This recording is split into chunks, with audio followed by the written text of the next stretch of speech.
শেখ হাসিনা বিদায় দেওয়ার পরে যারা আন্দোলন করেছে তারা কেউ চাঁদাবাজি করছে না, কিন্তু একটি মহল এই স্বাধীনতাকে তারা কাজে লাগিয়ে বিভিন্ন ভাবে চাঁদাবাজি করছে। কথা বলেন ঠিক কিনা?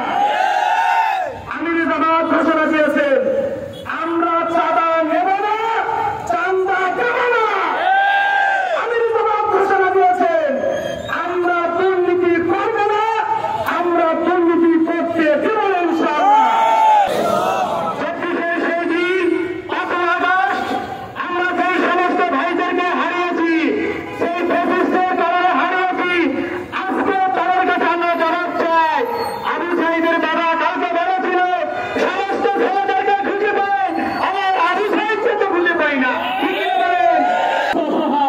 নরনারী এবং শিশুদের জন্য যারা দুর্বল হবার কারণে ফরিয়াদ করছে, রব্বুল আলামিন আমাদেরকে এই দলের